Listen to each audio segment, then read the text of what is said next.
നമ്മുടെ കേരളത്തിൽ വന്നു കഴിഞ്ഞാൽ ഒരിക്കലും വിജയിക്കാൻ ചാൻസ് ഇല്ലാത്ത ഒരു വണ്ടിയുമായിട്ടാണ് 2025 എക്സ്പോയിൽ വന്നേക്കുന്നത് കേട്ടാ. ഇലക്ട്രിക് ഇക്ക എന്ന് പറഞ്ഞിട്ടുള്ള ഒരു വണ്ടിയാണ്, ഇക്ക എന്ന് പറഞ്ഞിട്ടുള്ള ഒരു വണ്ടിയാണ് വന്നേക്കുന്നത്. അത് 6S എന്ന് പറഞ്ഞിട്ടുള്ള ഒരു മോഡലും കൂടിയാണ്. അതൊരു ഓട്ടോറിക്ഷയാണ് കേട്ടോ. 2025 വന്നൊരു ഓട്ടോറിക്ഷയാണ്. ഇതിൻ്റെ മെയിൻ പ്രത്യേകത എന്ന് പറഞ്ഞു കഴിഞ്ഞാൽ 6+1 ആറ് പാസഞ്ചേഴ്സിനും ഒരു ഡ്രൈവർക്കും സഞ്ചരിക്കാൻ പറ്റുന്ന വാഹനമായിട്ടാണ് കമ്പനി, അതായത് ഇന്ത്യൻ കമ്പനി ഇതിൽ പുറത്തിറക്കിയേക്കുന്നത്. ഇതെന്താ സംഭവം വെച്ച് കഴിഞ്ഞാൽ നമ്മുടെ കേരളത്തിൽ ഇത് നടപടിയാവാൻ ചാൻസ് ഇല്ല കേട്ടാ.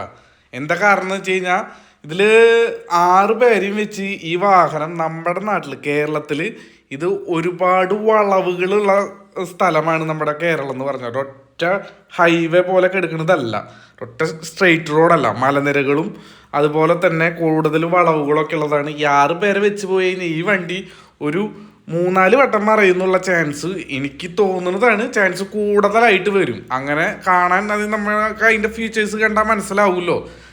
അപ്പോൾ ഈ വണ്ടി എത്രത്തോളം കേരളത്തിൽ സക്സസ് ആവും എന്നുള്ളത് കണ്ട് തന്നെ അറിയേണ്ടി വരും. പിന്നെ പോരാത്തതിന് നമ്മുടെ നാട്ടിലെ ഓട്ടോറിക്ഷ ഓടിക്കുന്ന ഒട്ടുമിക്ക ചേട്ടന്മാർക്കും അറിയാവുന്ന ഒരു കാര്യം ഹാൻഡിൽ ഓട്ടോറിക്ഷയാണ് കൂടുതലും സക്സസ് ആവുക. ഇത് സ്റ്റീറിംഗ് ടൈപ്പാണ് വന്നിരിക്കുന്നത്. സ്റ്റീറിംഗ് ടൈപ്പ് എന്ന് പറഞ്ഞു കഴിഞ്ഞാൽ ഉപയോഗിക്കാൻ അറിയാവുന്നവരുണ്ട്, എന്നാലും കൂടി കൂടുതലും ഹാൻഡിൽ ഉപയോഗിക്കുന്നവരാണ് കൂടുതലുള്ളത്.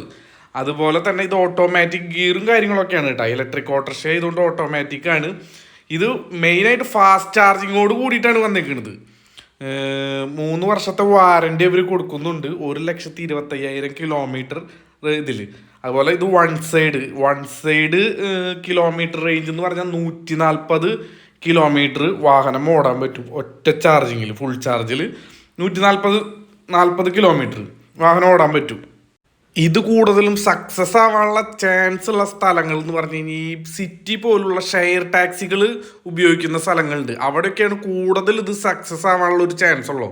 കാരണം അവിടെ എന്ന് പറഞ്ഞു കഴിഞ്ഞാൽ ആ ഒരു തിരക്കിൻ്റെ ഉള്ളിൽ കുറച്ച് ആൾക്കാർക്ക് ഇതിൽ ഒരു 6 ആൾക്കൊക്കെ ഷെയർ ചെയ്ത് പൈസ ഇട്ടിട്ട് ടാക്സിയായി ഉപയോഗിച്ച് പോകണ കുറേ നാടുകളുണ്ട്. ഈ ബാംഗ്ലൂർ അങ്ങനെയുള്ള സ്ഥലങ്ങളിലൊക്കെ കൂടുതലും ഷെയർ ടാക്സികളാണ്. നമ്മുടെ നാട്ടിൽ ഷെയർ ടാക്സി അല്ല, ആര് കയറുന്നു അവൻ പൈസ കൊടുക്കണം. അതായിരിക്കും ഈ നമ്മുടെ നാട്ടിലുള്ളത്. അത് കാരണം കൊണ്ട് ഇത് അത്രത്തോളം സക്സസ് ആവാൻ ചാൻസ് ഇല്ല നമ്മുടെ നാട്ടിൽ കേരളത്തിൽ. ഇതിൻ്റെ ഫ്രണ്ട് ബ്രേക്ക് എന്ന് പറയുന്നത് ഡിസ്ക് ബ്രേക്കോട് കൂടിയിട്ടാണ് കേട്ടോ വന്നിരിക്കുന്നത്. അതുപോലെ ഇതിൻ്റെ മാക്സിമം സ്പീഡ് എന്ന് പറഞ്ഞാൽ 50 കിലോമീറ്റർ ആണ് കേട്ടോ. അതോടൊപ്പം തന്നെ ഇവരെ സാധാരണ 3 വീലറായിട്ടുള്ള സാധാരണ ഹാൻഡിൽ വെച്ചിട്ടുള്ള ഓട്ടോറിക്ഷയും തൊട്ടപ്പുറത്ത് കിടക്കുന്നത് വേണ്ട, അതും ലോഞ്ച് ചെയ്തിട്ടുണ്ട്. ഇതൊക്കെ എത്രത്തോളം സക്സസ്ഫുൾ ആവും എന്നുള്ളത് നമുക്കിത് ഇന്ത്യൻ വിപണിയിൽ കേരള വിപണിയിൽ വന്നാൽ തന്നെ അറിയുള്ളൂ. ഇന്ത്യൻ വിപണിയിലും കേരളത്തിലും ഇത് വന്നാൽ തന്നെയാണ് കറക്റ്റ് അറിയുള്ളൂ. പഴയ കാലങ്ങളിൽ ഏതൊക്കെയോ ചെറിയ വണ്ടികൾ ഇങ്ങനെ സ്റ്റീറിംഗ് ടൈപ്പിൽ നിലവിൽ ഇറങ്ങിയിട്ടുണ്ടായിരുന്നു, പക്ഷെ അതൊന്നും ഒരു സക്സസ് ആടുന്നില്ല. കാരണം സ്റ്റീറിംഗ് ടൈപ്പ് അധികം ആരും ഉപയോഗിക്കാറില്ല.